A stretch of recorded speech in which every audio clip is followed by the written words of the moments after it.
do? We begin to push an agenda.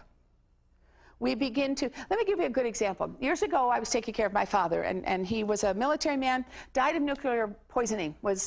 He was a nuclear physician and was caught outside in an atomic blast. Took him 30 years to die from radiation poisoning. But in the last couple of years, it was not particularly pleasant. And at one point in the last year of his life, he was taking 78 pills a day, by count. And one afternoon he called. He was living alone at that time. My mother had finally given up and died. And we know why, because she was just tired of him. God bless her. And he was alone, and he was counting on all his pills. And he called me on the phone. I lived about 1,500 miles away. And he said, I've decided I'm not taking the blue ones anymore. I said, okay, Dad. Okay. He said, you're not going to argue with me? And I said, no. How many blue ones you got? I got 12. I said, well, do you know what they are? He said, I forget most of them, but they're all there. I said, well, if you don't want to take them, that's fine. He said, well, gosh, I thought you'd put up a little bit of resistance. I said, well, Dad, you know, you're older than me. You are my father. You're a general in the Army. I'm not going to be telling you what to do. You might want to call your doctor and see what the consequences are. Well, oh, that'd be a good idea. So he called. A couple hours later, I got a phone call from the physician saying, you got to get down here. Fly down here. Your father's not going to take... I said, I know the blue ones. He said, the blue ones? He said, the green ones and the blue ones. I said, well, now we're getting serious.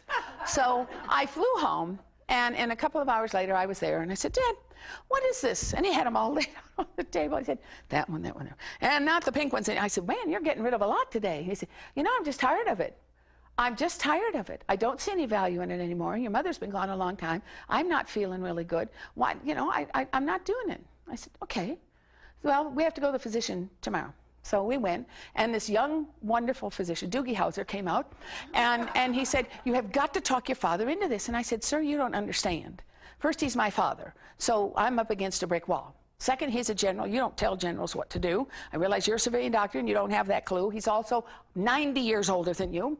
So we're not doing it. He said, he's going to die if he doesn't take those. I said, he's going to die if he takes them. At this point, is this going to affect his quality of life for a long time? He said, well, I've never had anybody ask me that. And I said, I'm asking you now. What are each of these pills doing? My father ended up deciding he would take the orange ones and the yellow ones every other day. And anything that was white, he would take. I said, you know what? Okay. And the doctor said, do you know you're going to be responsible for his death? I said, unless I kill him personally with my bare hands, which could happen. No, this is his decision. Well, that's a pretty tough decision. I said, you have no idea how hard that is to let my father live his life the way he chooses, sir. That's what we have to do. That's the gift of love. I will love you the way you are, not the way I want you to be.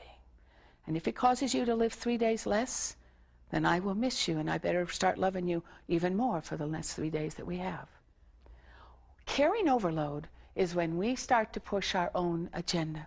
Caring overload is when we begin to become a sponge. And I want you to think about that for a minute. I think most of us are sponges.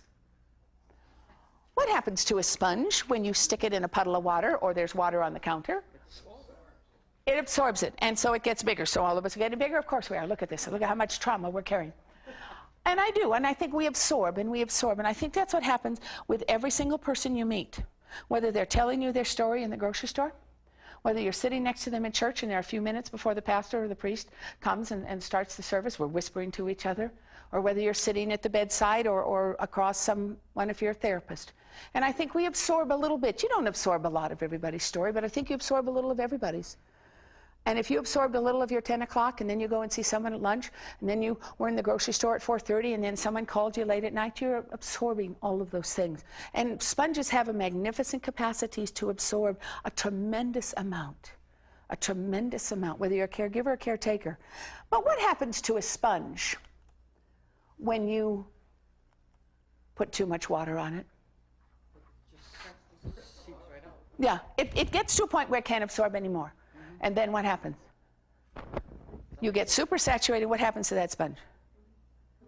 It does. It starts to leak. And I think that's what happens to us, especially if we get caught in this codependent where I need to care for you more than you need me to care. When I can't let you get better because you might not need me. When if you don't need, what do you mean you don't need me anymore? I need you. I need you to need me. Now, in a way that's not bad, but you can already see where that can get to be where I will have to keep you in a position of need to meet my needs. And your needs and mine have to be met somewhere else. They cannot be met by our clients or by our families.